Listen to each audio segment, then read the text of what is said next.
Hi everyone, welcome. Doesn't time fly?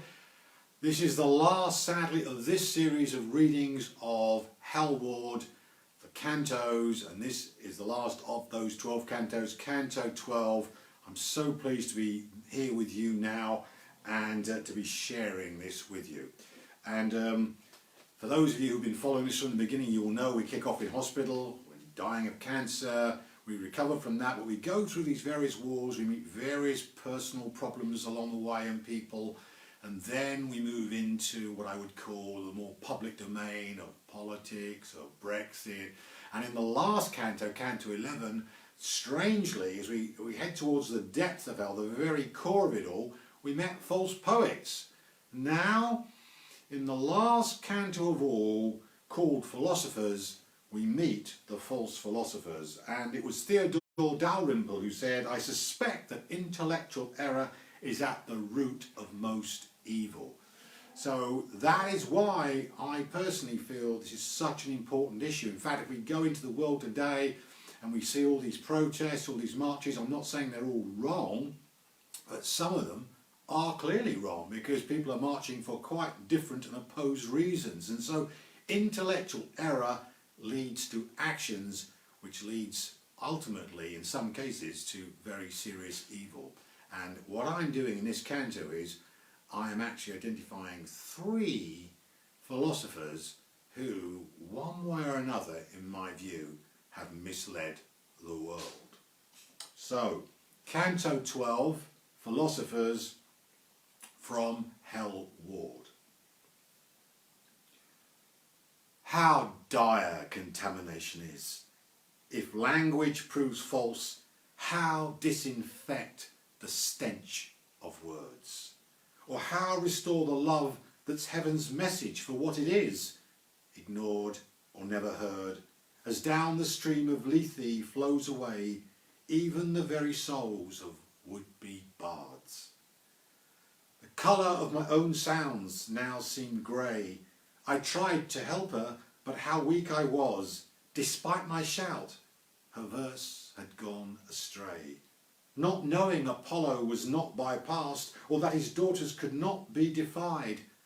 Oh man, a little while you paint your gloss, and then the deluge comes, and you're surprised.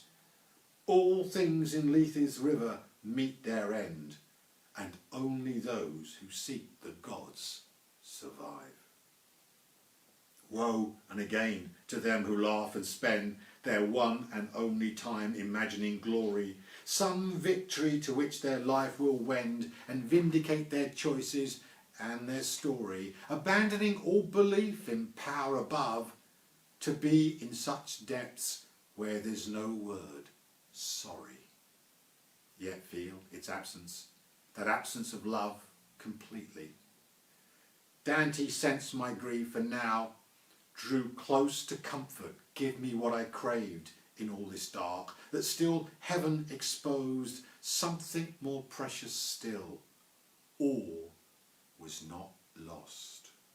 True, false poets on words overdosed, and were by their own lines condemned the most, but those whom Orpheus taught to sing know well how suffering pain must be, so pay the cost. How in the depths of feeling's pit of hell, true poets sing the song to somewhere else, where heaven forms, even as their words spell it. Nearly there, he said, the last who have no selves, beyond where fires incinerate their waste wasted, where what they were dissolves to liquid slop, and truly beings defaced, their mothers would not own or recognise. And then we climb. He smiled with haste. How Dante radiated love in his eyes. I felt myself consoled. We walked at pace, down stairwells following Lethe's subtleties, but as we went I felt lost in a maze, worse even than the bibble-babble past, the furniture distorted, shapeless, crazed, no longer fit to use or made to last, ephemeral objects built only to break, creations finally of minds gone west.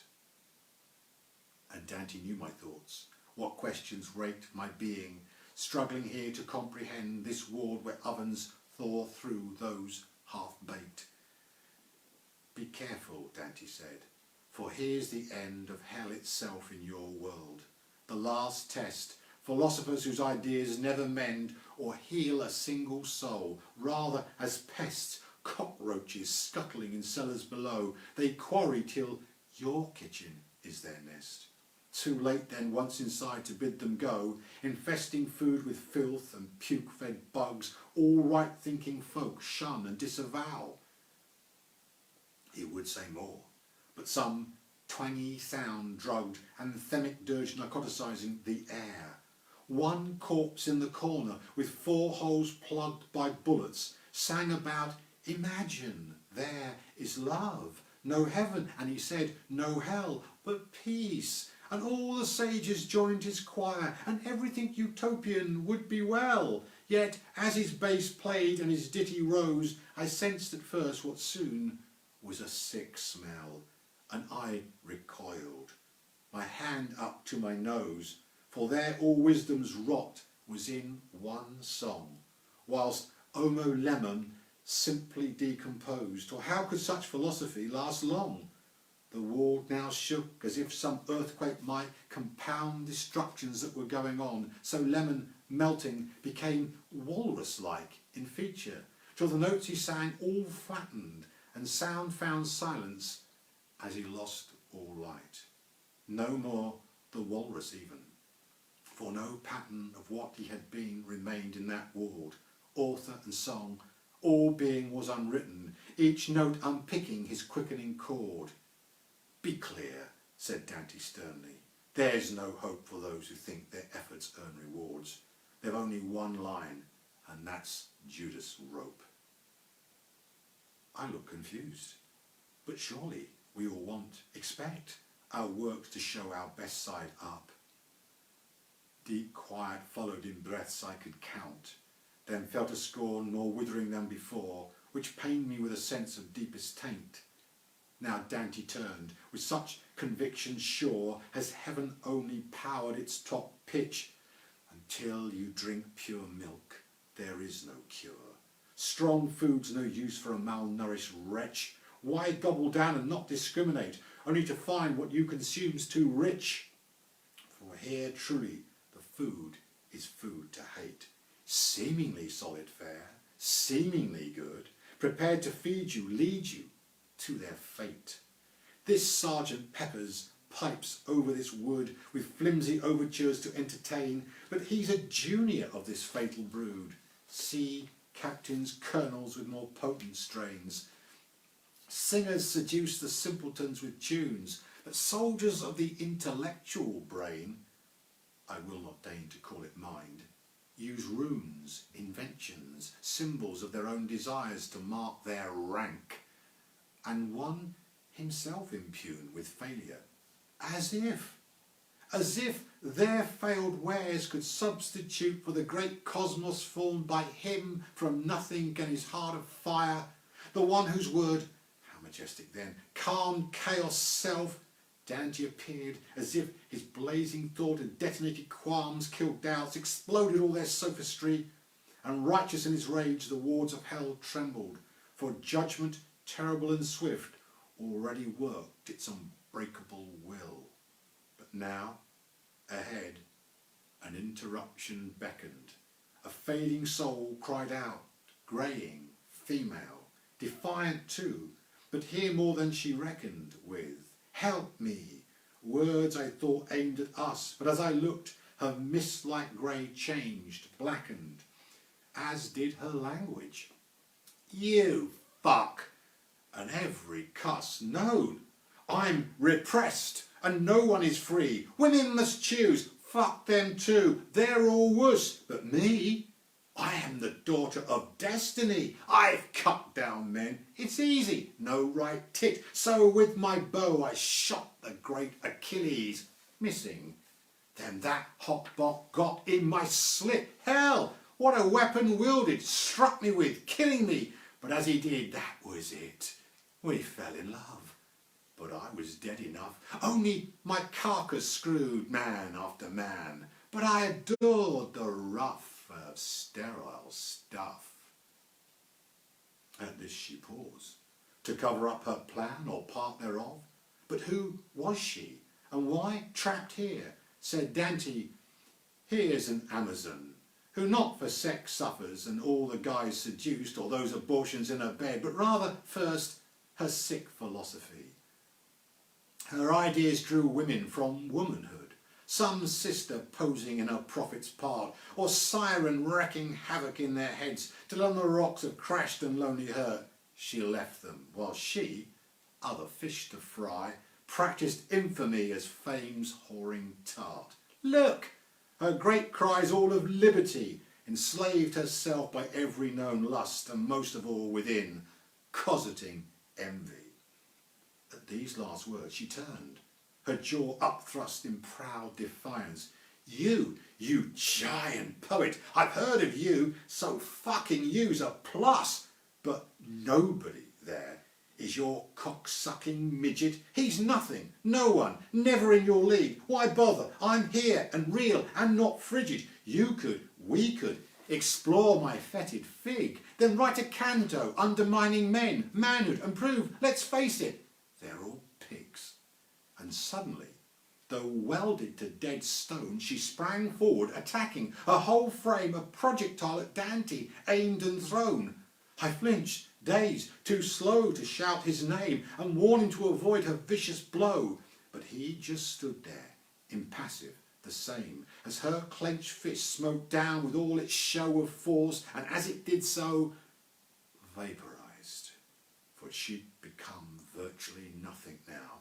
So even her black shade, before my eyes receded reluctant to that fog grey that first I'd seen, dematerialized, as if into still finer drops of spray. So what seemed to strike was some dull cloud that harmless brushed his spirit, fell away. Dante then turned, dismissive, said aloud, this one misled so many, many millions, which doing so, she held wit, made her proud. The essence of Satan and all his minions, to make their misery contagious, widespread, to share their load and forge their pain in common, to outthink God, contain him in their heads, disguise their jealousy with smooth veneers, concocted in darkness as vermin's bread. This one, known in the world as Leia Lear, take your last look and note her eunuch marks as every human feature disappears. Her soul so scrubbed with vacant deadening works, her masquerades of self-promotion posing as offerings, all seeds of that old Anak, allowing Satan through to mankind's losing. Some pit not even Beelzebub might mine, for therein the void was no life but closing.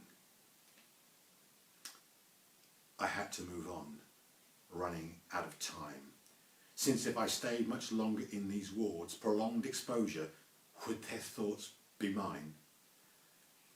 A sense of urgency stirred me onwards, though tears ran down my face for all the lost who once, like me, had prospect of reward. That place above, purchased at such a cost. We'd not discussed or mentioned this before in travelling here, but now we reached at last a point at centre, at evil's dead core. So Dante told me straight, cancer can kill, but of the grace of God you can be sure. This truth believed helps you escape these ills, whereby these damned are stuck and come to nothing, except to know they cause just what they feel. We must depart, but wolves in sheep's soft clothing exactly states what this realm's all about, for self-destruction comes from hard self-loathing. Then Dante paused. His eyes looked up and out, as if some distant future he saw clear, yet one to be had only by this route we now pursued of obstacles and fear. His finger pointed to a nearby bed in which one rich sat and venomously sneered, but while he did, sniffling, he scratched his head, as if perplexed, though how could that be so, for Rich knew thinking backwards always led. How could there be ideas he didn't know? Recall, said Dante, your friend Ginty's boasts? Yes, though I'd hoped that that was where we'd not go. Well, Oxford, England, proves a fertile host to entertain and spread mental pandemics that waste the land and leave the people lost. This Rich seems harmless, a mere academic, armchair critic as it were, and see the pure beneficence his actions mimic. Fair-minded helper of humanity, what does science say? Where's the evidence? All nice, concealing vicious, vile envy, determination, ruthless to advance his own career, get others too to laugh at God and make believe that that's real science. So here he is, examining his own stuff and what it means, which he can't piece together, not nous to own. He doesn't know enough. That what he is and what he is grows ever wider. A gulf no thinking bridges spans, and ignorance never excuses either. The certainties on which he took his stand unravel, as Penelope's weaving did, which meant no suitor heard the wedding banns, attended marriage, possessed the bride, but rather all their works remained undone, as Nemesis strode boldly in instead. Nemesis, daughter worse than any son, whom Satan's self cannot escape or thwart, who binds the giants, holds the titans down. No magic works, and no demonic art is proof against her power. As the dead mount and hell grows rich in all its swelling parts, still Satan fears how she could stop his count. How deepest law, founded in blackest night, before creation even took its punt, before some fool said, let there be light, she, the inexorable, held whole sway, destroying for what? An itch? Wrong and right. Like superstitious atheists who pray, so Satan now, incarnate in his rich, aware that wealth could all be lost some day if omens took a nasty turn or pitch. So how provide some guarantee for sure? He reaches down and smooths his bulging crotch. Out comes his worm, the Babylonian whore adored in AD 66, and now elongating, snake-headed, one-eyed, dire, such heralded all his powers on huge show, its marking slick, severe, attractive yet finally sickening as it grew and grew. But as he stroked it, as one would a pet, revelling in strength stoked between his thighs, distilling what spiritual tell, it felt wet, from which sour sauce, drawing to it black flies, nib-like, his penis wrote the cosmic contract, 1/3 part his for all eternities. Damn Nemesis, chaos or other acts, there, Rich held his pen, and no matter what happened in future, Satan had his pact, certain. But Rich then flinched. Some tremor shot through him, and his hand paused from his writing, as if in getting something was not got. Mere scrawling wreckage from his head's dull striking, and gouging marks on a lax putty plaque, on which no character form but sheer blank blighting. How now he wished perhaps he could go back, unsay the wonderment he once expressed, transfixed with powers he thought his own mind packed, missing the memes from ancient times no less, that spoke so clearly of a day, when every eye would witness true prowess, when gibbering tongues in full babble would stay their motion, when all the trembling world stopped and held its breath in fear. What would one say? I say no evidence, fairies are rot. If there is God, primitive idea, God's evil. The wars men have pointlessly fought, and how can there be evil if God's good? Some energy of old flushed, flooding in, if not changing truth, then altering mood. But even as he revved his ranting spin, a slither of light caught his cardigan, ever so slightly dissolving its skein, so that beneath his skin of thinnest dun surfaced in dissolute dissolving form. But I gasped, for light seemed like from the sun. But how, in this depth, below living worms. A ward where no windows were and no gaps, far, far beyond substance and time's taught terms. How could sunshine be? How explain this lapse? His face now creased with horror at the touch, rays potent as through magnifying glass, or like some kettle boiling steam too much. So skin began to hiss, flake off in clouds of drear smoke, acrid as acid's sharp scorch. Amazed I look, and Dante cried aloud. Was that in pain or in an ecstasy? I saw him shield his eyes, hand on his brow. Lo, lo, see, see. And then it dawned on me, like being at a beach at morning tide, and up the sun comes irresistibly dazzling, waves reflecting good's true side, so that we see, and through our seeing, know. Though who could stare direct, yet we both tried. Before us the god of the golden bow appeared, as effortless as a light beam, and Dante bowed his head, my lord Apollo. About his being flickered photon streams, in constant interplay with the black air which, forced back, radiance overcame. For his presence meant it could not be there. Rich then, in all this light, looked horrified, his skin and bone all set to disappear into the big nothing in which he died. But now one last throw of dice he threw out. He croaked in throaty chokes, "This won't abide, this isn't real, real science demands doubt, this trickery won't do, I'm..." His voice trailed off, done, compelled through light to total rout. Confront Apollo, dared, and now he'd failed. The sludge of what he was dripped pointlessly away, along with words that mocked and railed. But as he melted, so too some deep freeze contracted him at core. Apollo's beams no longer touched his essence or his sleeves.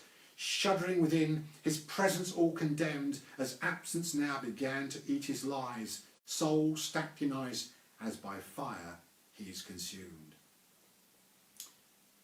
But I could not withdraw my eager eyes, though staring hurt so hard from seeing him, the young god of the sun without disguise, who shone immortal, shone from every limb, each one a perfect form suffused with youth, aglow with health, untouched by this sick slime. The while, behold, prophetic eyes held truth, whose viewing found me powerless to stand, for who can endure reality's pith? What did I see? My future he unwound before my very soul. I gasped again, and as I did so, toppled to the ground. But Dante's arm caught me and took the strain, so I, suspended, tilted in midair, as one rushing, desperate for his name.